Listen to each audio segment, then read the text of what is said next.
Halo semua, kembali lagi di Latif Channel. Klik di sini untuk subscribe. Terima kasih. Utsman bin Affan. Kali ini kita akan melanjutkan seri 10 sahabat Nabi dijamin masuk surga. Kali ini kita ambil Utsman bin Affan ya. Oke, yuk kita baca bersama. Bismillahirrahmanirrahim. Utsman bin Affan suka bersedekah. Nah, di halaman ini kita bisa tulis nama kita sendiri di sini. Buku ini milik ke halaman selanjutnya. Utsman bin Affan dikenal sebagai laki-laki yang baik hati. Ia berasal dari keluarga yang kaya. Meski demikian, ia tidak sombong. Nah, ini dia Utsman bin Affan. Ilustrasinya ya. Selanjutnya, kelembutan hatinya tercermin pada sikapnya. Ia adalah orang yang dermawan, suka menolong sesama, dan sangat pemalu. Masya Allah. Kemudian, suatu ketika Utsman berkunjung ke rumah Nabi. Ketika Umar berkunjung, betis Nabi dibiarkan terbuka. Begitu Utsman datang, Nabi menutup betisnya dengan kain celananya. Masya Allah. Kira-kira kenapa ya? Selanjutnya, setelah menyelesaikan keperluannya, Utsman pulang. Aisyah kemudian bertanya, "Ya Rasulullah, mengapa saat Umar datang betismu terbuka, tapi saat Utsman datang betismu engkau tutupi?" Jawab Nabi, "Karena Utsman sangat pemalu." Wah, ternyata seperti itu. Kemudian, halaman berikutnya, Utsman bin Affan adalah hartawan. Jumlah kekayaannya sangat melimpah. Meski demikian, ia tidak pelit. Masya Allah, luar biasa. Meskipun kaya, ia tidak menampak-nampakkan kekayaannya. Ia suka tampil sederhana. Sehingga orang-orang Mekah sangat menghormatinya. Masya Allah, ini ilustrasi Utsman. Beliau tetap sederhana dan tidak menampakkan kekayaannya. Lalu, Utsman juga sangat dermawan. Dia terbiasa memberi sedekah kepada para fakir miskin yang ada di kota Mekah. Kebiasaan baik itu tidak pernah berubah. Nah, ini dia ilustrasinya ketika Utsman bersedekah kepada para fakir miskin. Masya Allah. Selanjutnya, sebentar, yap. Utsman menjadi menantu Rasulullah Shallallahu Alaihi Wasallam untuk kedua putri Rasulullah, yaitu Ruqayyah dan Ummu Kulthum. Maka sebutannya adalah Zunnurain, pemilik dua cahaya. Masya Allah. Selanjutnya, sejak Rasulullah Shallallahu Alaihi Wasallam mengajarkan Islam, banyak budak yang mengikuti ajaran Rasulullah. Hal itu membuat mereka disiksa oleh tuannya. Wah, selanjutnya gimana ya? Kita lanjut buka ke halaman berikutnya. Tentu Utsman merasa iba. Dengan kekayaan yang dimilikinya, ia memerdekakan banyak budak agar mereka terbebas dari kejahatan majikan mereka. Nah, seperti ini ilustrasinya. Selanjutnya, kebiasaan memerdekakan budak itu terus Utsman jalankan. Setiap hari Jumat, Utsman memerdekakan seorang budak. Dia juga bersedekah. Utsman tak pernah merasa takut kehilangan uang untuk melakukannya. Masya Allah. Siapa yang ingin seperti Utsman? Selanjutnya, hal itu membuat Nabi memuji namanya. Utsman disebut-sebut sebagai salah satu penghuni surga yang hidup di dunia. Masya Allah.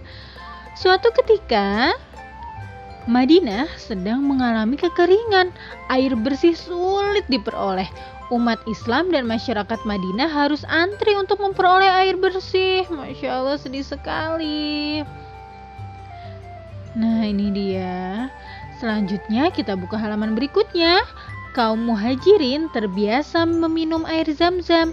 Di Madinah, air sumur yang rasanya seperti air zam-zam adalah air di sumur Raumah. Tapi sumur itu milik seorang Yahudi. Nah, ini dia ilustrasinya. Halaman berikutnya, ketika kekeringan, si Yahudi memperjualbelikan air. Ia menarik bayaran yang sangat tinggi kepada para muslimin. Hal itu membuat mereka resah. Utsman kemudian membeli sumur tersebut.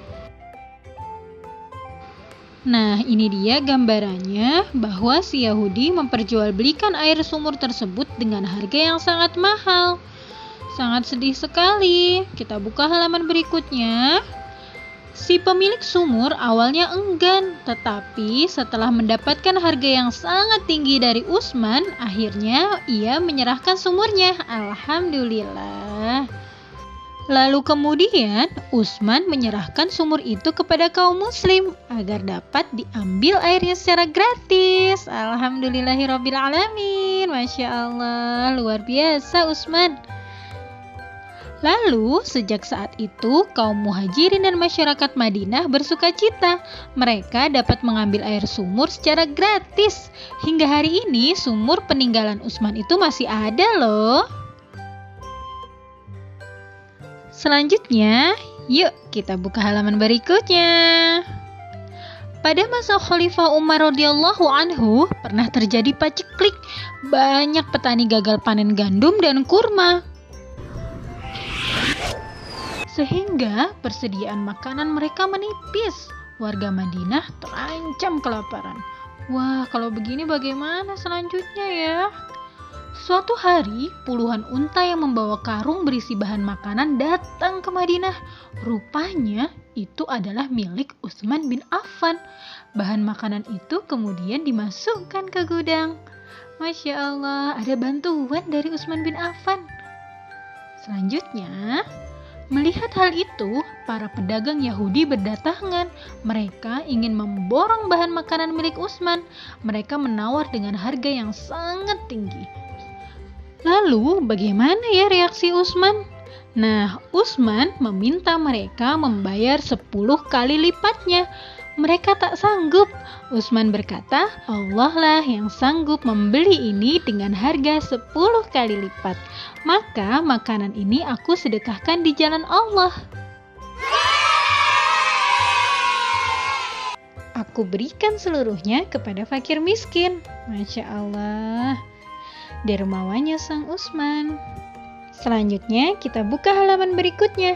Ketika Utsman bin Affan menjabat sebagai khalifah, wilayah kekuasaan Islam telah meluas ke berbagai negara. Akibatnya, terdapat perbedaan bahasa dan dialek. Hal itu menimbulkan perbedaan dalam membaca Al-Quran. Wah, lalu bagaimana ya respon dari Khalifah Utsman bin Affan? Kita lihat di halaman selanjutnya. Nah, perbedaan itu sering menimbulkan perselisihan di antara mereka, bahkan nyaris menimbulkan peperangan di antara sesama umat Islam. Wah, menyedihkan. Para sahabat melapor kepada Khalifah Utsman.